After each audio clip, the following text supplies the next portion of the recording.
We are here today witnessing the return of the mayor's failed policies aimed at the most vulnerable and marginal among us. We are here today to tell the mayor and city council members to cease the systematic destruction of a person's desperate measure to survive.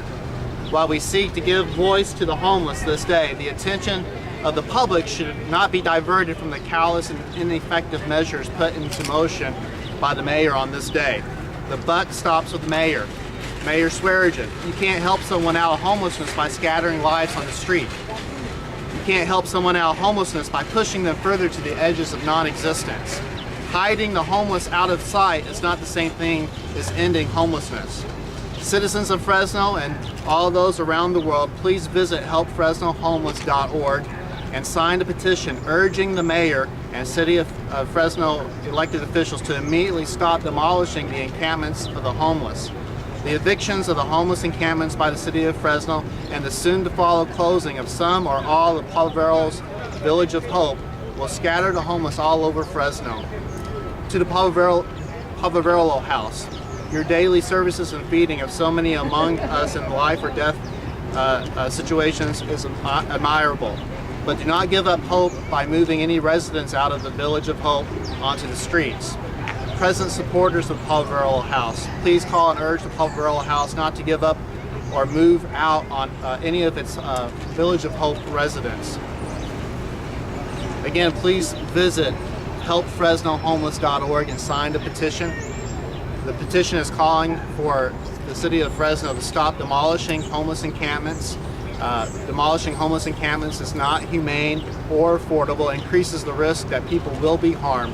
It's making hard lives even harder. The current policy of demolishing homeless encampments is unjust and has not meaningfully protected the public health or safety. Ashley Swearigan had tried this back in 2011. It was a failed policy. It's a failed policy now. The current policy has resulted in public shame and civil liability on part of the City of Fresno. It's only costing the City of Fresno more money, more time in an unsustainable way. Thank you. When we keep people moving, there is no way to help them. After they closed the encampments in 2011, Fresno Housing Authority called me and said, we're ready to put some people in housing, but we can't find them anymore because they've been chased. We need people to be where we can help them. I'm Bill Simon. This operation is costing us as citizens of the City of Fresno, and whether or not this money could not have been used, yes, it could have been used to do really way better things for the homeless than this.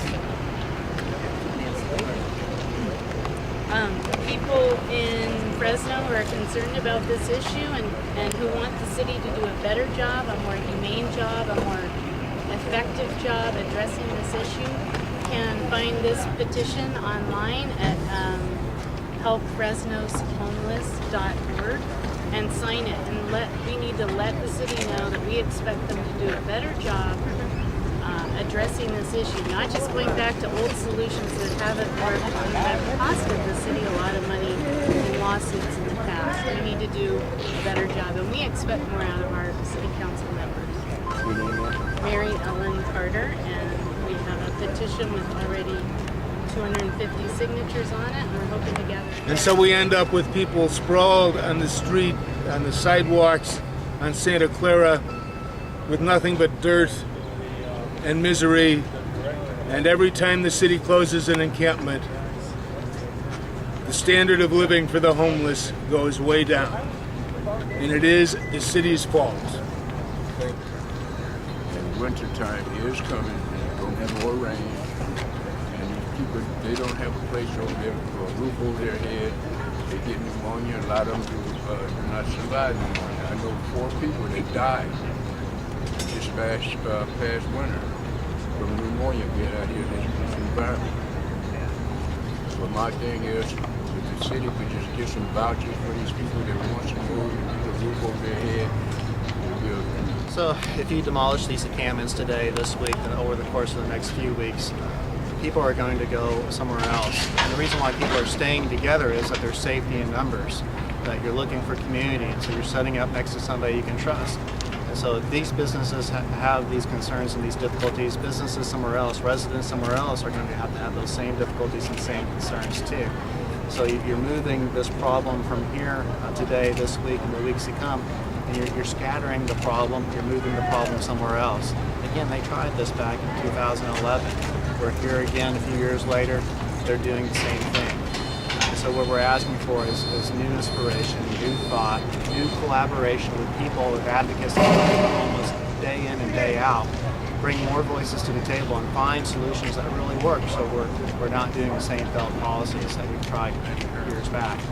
The buck stops with Mayor Ashley Swearinger. She's the one that's responsible. She's set into motion the policies that are happening today, the same failed policies from back 2011.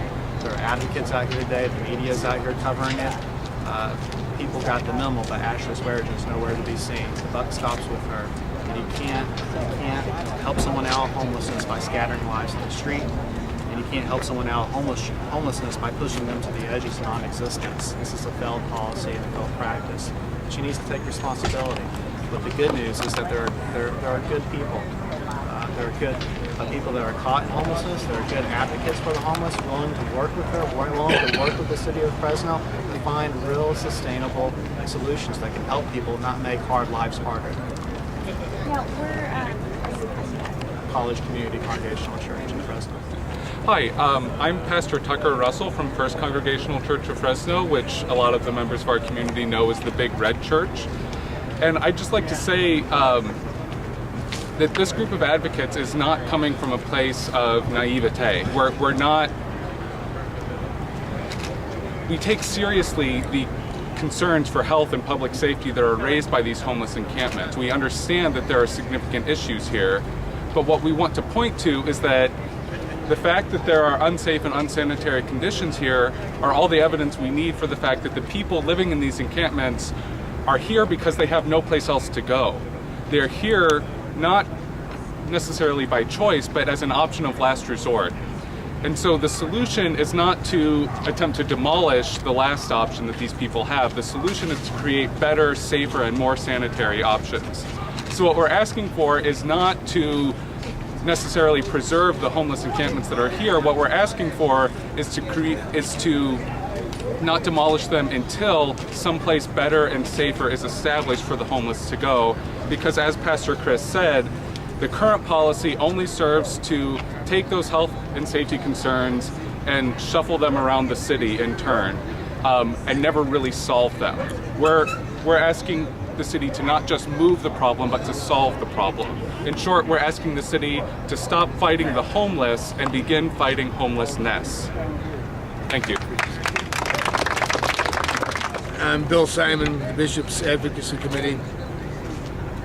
People always complain that we don't want the homeless in our backyard.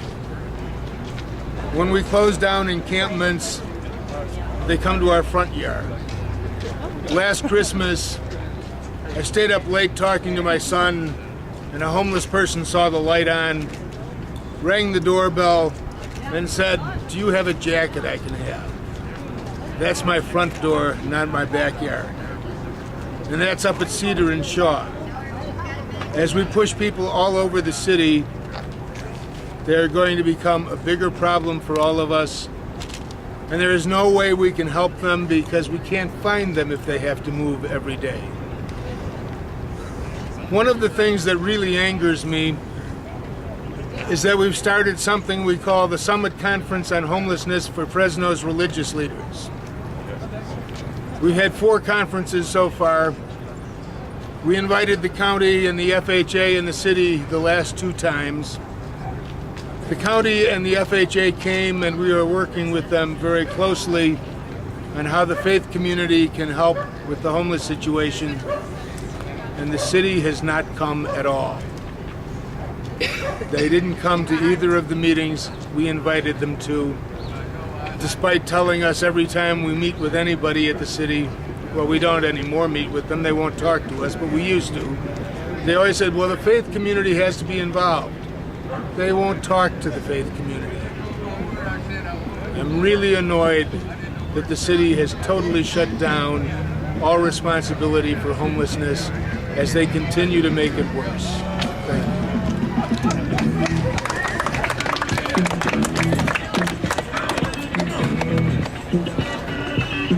Fresno is not alone in having a homeless problem, although our notorious poverty and pockets of poverty probably make it worse, and our economy being worse than many places.